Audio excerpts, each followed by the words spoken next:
Hai, aku Husn Martonima. Selamat datang kembali di channel ini. First of all, I'm really sorry for back quality camera, and so is the audio.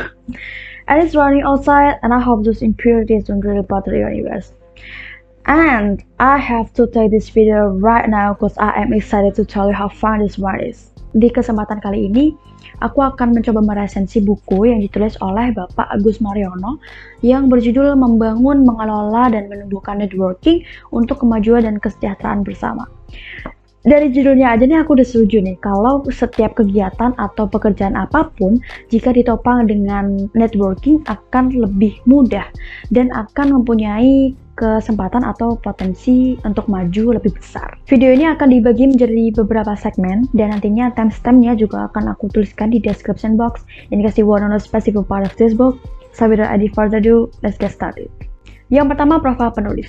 Buku ini ditulis oleh Associate Professor Data Engineer Insinyur Agus Mariono. Beliau lahir di Sukoharjo pada November 1963 dan pada 1982 beliau berhasil meraih gelar pelajar teladan di SMA Negeri Sukoharjo. Lalu melanjutkan kuliah di Teknik Sipil Universitas Gadjah Mada dan kemudian mengikuti program penelitian di bidang hidrolika di Institute for Waterborne and Turbo University of Innsbruck, lalu menyelesaikan jenjang S2 dan S3-nya di universitas yang sama yaitu University of Karlsruhe di Jerman. Sekarang beliau diamanahi menjadi dekan sekolah vokasi di Universitas Gadjah Mada. Yang kedua, General Description.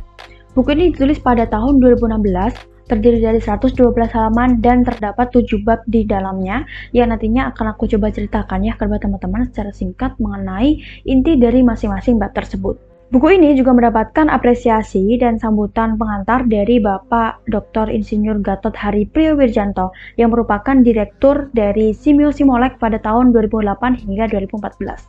Nah, Simeo Simolek ini merupakan regional organization di bawah naungan Southeast Asian Minister of Education yang bertanggung jawab untuk mengembangkan Open and Distance Learning atau ODL, di mana Bapak Agus Mariono atau penulis dari buku ini merupakan salah satu bagian dari Simeo Simolek. Selanjutnya kita menuju ke poin kelebihan dan kekurangan dari buku networking ini. Untuk poin kelebihannya, jadi uniknya dari buku ini adalah aku sebagai pembaca berasa kayak ngobrol gitu masalah pernetworkan duniawi gitu ya dengan penulis. Jadi bahasa yang digunakan ini sangat sederhana walaupun isi atau ilmu yang dapat kita serap sangat banyak gitu. Di dalam buku ini dijelaskan bagaimana cara mengelola, mengembangkan, dan menyerap manfaat dari suatu network atau jaringan kerja.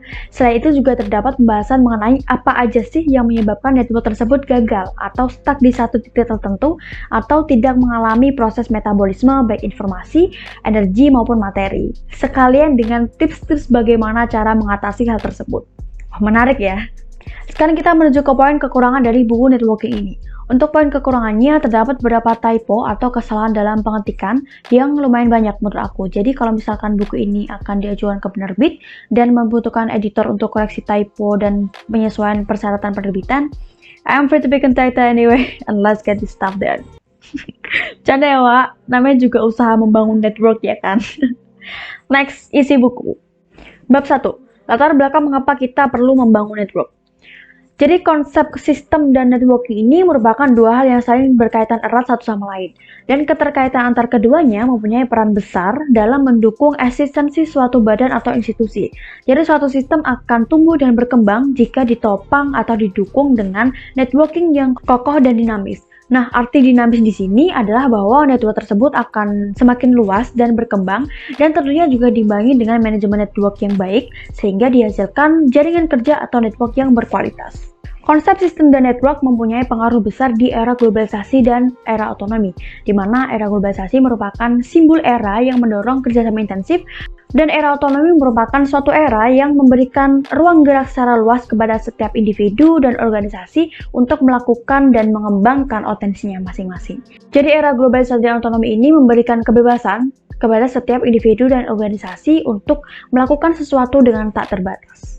Nah, pada dasarnya era globalisasi dan otonomi merupakan era entrepreneurship, di mana seorang entrepreneur akan membutuhkan kebebasan untuk berkreasi dan berkarya. Nah, seorang entrepreneur ini identik dengan sifat aktif, inovatif, kreatif, proaktif, dan progresif dalam mengembangkan potensinya masing-masing dan mempunyai kemampuan untuk bekerja sama dan menjalin silaturahmi untuk keberkembangan dan kesejahteraan bersama. Atau, seorang entrepreneur juga bisa disebut sebagai seseorang yang menjalankan metabolisme suatu sistem, di mana dia menalirkan informasi, materi, energi dari elemen satu ke elemen yang lain. Maka dari itu, seorang entrepreneur adalah seseorang yang berpikir secara sistemik. Bab 2. Definisi jaringan kerja. Kalau kita berbicara mengenai rekan atau relasi, maka erat kaitannya dengan silaturahmi, di mana merupakan suatu upaya untuk terus menyambung dan mempererat tali persaudaraan. Namun memang dalam konteks silaturahmi ini belum memiliki tujuan kerjasama secara khusus begitu ya.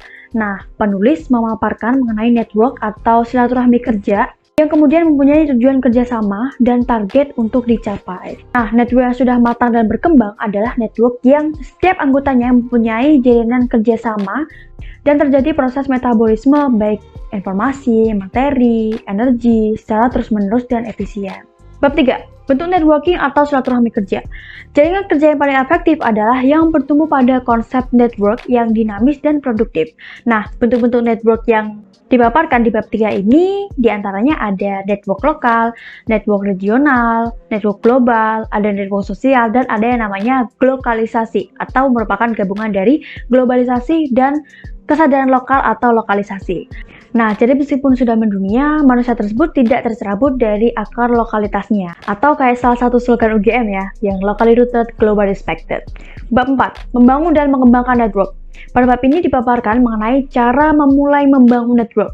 Dimulai dari identifikasi dan inventarisasi network, dapat dilakukan melalui individual profile, group profile, hingga company profile. Nah, satu hal yang penting dalam memulai membangun network adalah keselarasan tujuan antar relasi, sehingga nantinya dapat dengan mudah menyusun skala prioritas yang ingin dicapai bersama. Pada bab ini juga dijelaskan mengenai cara membangun network, cara memelihara atau menghidupkan network, cara mengelola network dengan memperkuat simpul network, hingga cara memperluas network. Bab 5. Cara mendapatkan manfaat dari network.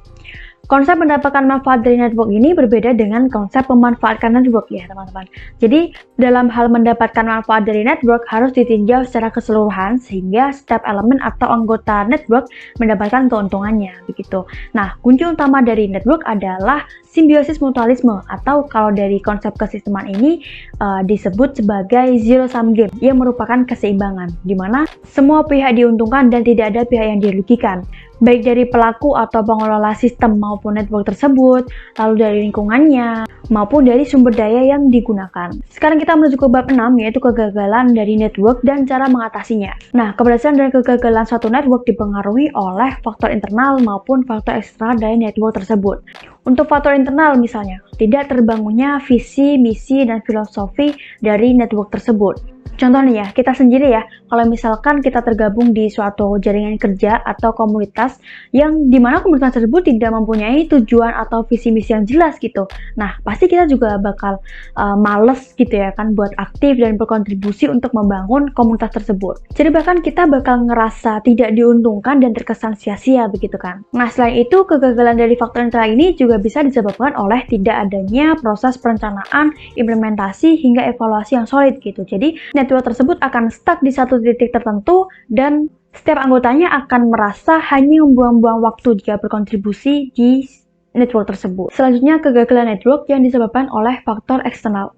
Misalnya dalam hal rivalitas dengan network yang lebih besar begitu ya. Seorang guru pernah berkata seperti ini, jika kita berada dalam suatu kompetisi dan ternyata kita kalah, maka hal yang harus kita lakukan adalah bukan iri ataupun minder, namun jalinlah kerjasama dengan lawan yang menang. Jadi kita akan mendapatkan ilmu dan evaluasi untuk lebih baik lagi ke depannya melalui kerjasama tersebut.